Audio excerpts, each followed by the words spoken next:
Барыбыз да беләбез, Татарстанда ике дәүләт теле, татар һәм рус телләре. Шулай булгач, канун буенча әлеге ике тел Татарстандагы барлык җирдә дә күренеп һәм кычкырып торырга тиеш.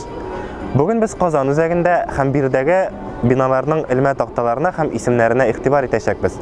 Аларда ике телдә тигез рәвештә кулланыла микән? Кулланылмаган очракта ни өчен? Димәк, бу Илгизә проекты башлыйбыз. Үзебезнең күзәтүебезне без Бауман урамыннан башладык. Менә монда үтеп барабыз. Старая проломная аптека дип язылган. Аптека дигән такталар аларның бар. Һәм шулай ук бия карак чыксак, без күрәбез.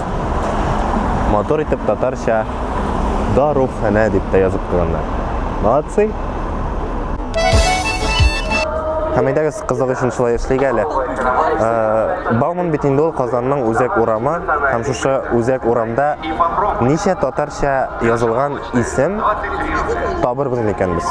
Да бик мотор татарча җыр ишетелә.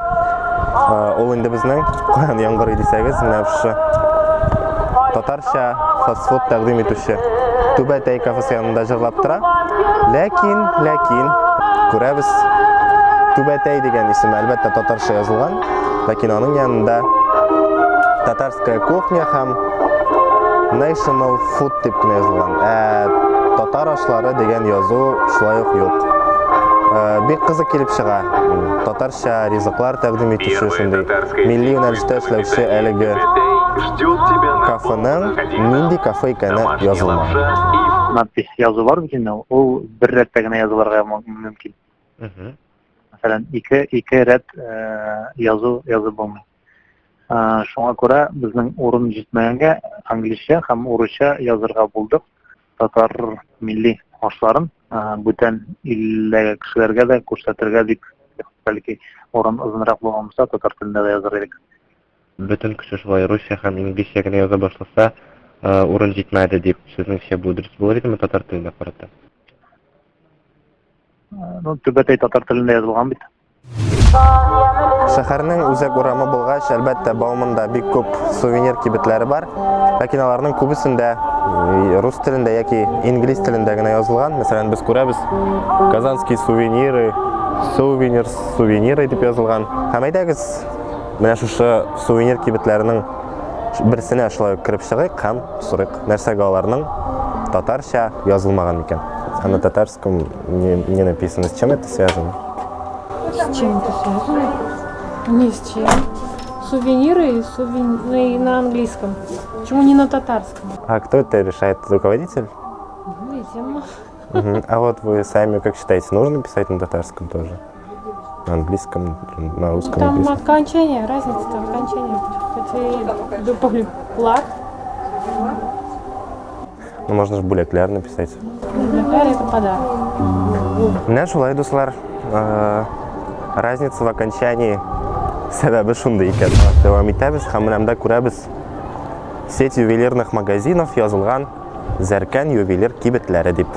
Менә әйбәт бит язылган һәм бер җирдә артык та ким дә түгел әлеге магазинның. Без инде исемнәргә генә түгел, элмә такталарына да күзәтәбез һәм монда бер баганада күрәбез Бауманда язылган музей социалистического быта һәм шулай ук инглиз телендә әлеге сүз бар, ләкин татар телендә кызганыч әлбәттә инде ул юк. Шуңа күрә 150 метрдан булган музейга бармагыз. Елмаеп тор, батыр төшер, бу куанычлы вакыйга.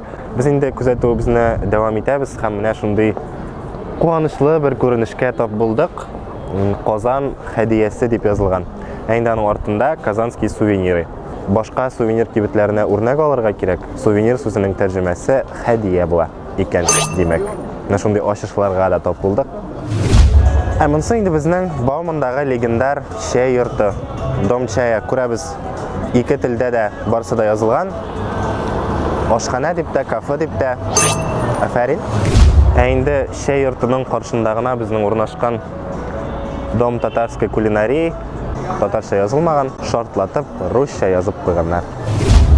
Шулай ук бик күп татарча сүзләр язылган тагын бер кафе, мондагы ул әкият кафесы. Биредә аның зур итеп әкият дип тә язып куйганнар, гаилә кафесы дип тә язганнар. Һәм шулай ук 1970 елда нигез салынган дип тә язганнар. Әлбәттә инде Татарстан китап нәшриятының китаплар кибетендә ике телдә дә язылган. Китаплар книги дип ерактан зур булып күренеп тора. Йөреп бетердек дияргә була һәм монда очрадык менә. Аяк киеме һәм обувь дип язылган. Татарча беләсеңме? Татарча белсәң бирер идем.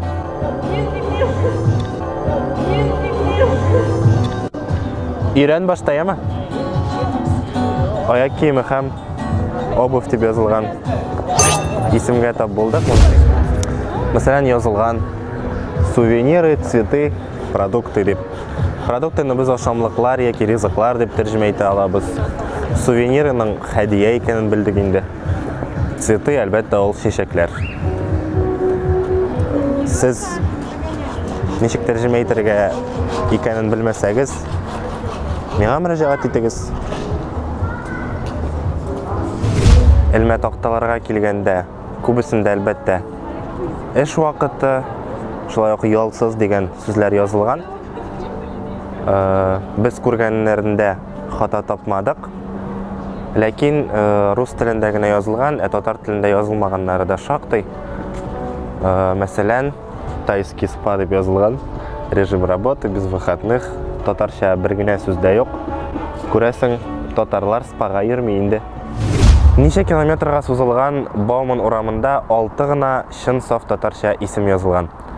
Әлбәттә, бу бик аз. Без хәзер басып торабыз Халиков исемендәге археология институты каршында. Һәм аларның элмә такталарында хата бар. Археология институты безнең урнашкан Казань шәһәрендә. Шундагы элмә тактада сезнең хата бар. Ул Казань шәһәре дип язылган. Сез ул турыда беләсезме? Ну, нет, не говорили нам до этого. Менә шуны ничек уйлыйсыз, төзәтергә уйлыйсызмы? Менә хәзер белдегез бит инде. Так, ну, я передам, как вернется директор, зам по общим вопросам. Я скажу, чтобы, ну, они имели в виду, чтобы, если была, если будет возможность, чтобы исправили. Спасибо, что сказали. Шулай ук шушы урамда тагын бер кызыклы элмә тактага тап булдык. Язып куйганнар. Профсоюзларның үкетү тикшеренү үзәге дип. Булай иттереп язганчы, русча гына язган булсагыз, бәлки яхшырак булыр иде. Бу темага алынгач, әлбәттә, мин бу җиргә дә килми кала алмадым.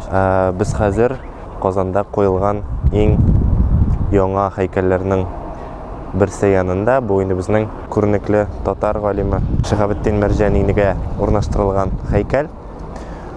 Һәм иң кызыгы нәрсә, без күрәбез, һәйкәлнең астына зур итеп язып куйганнар Марджани дип.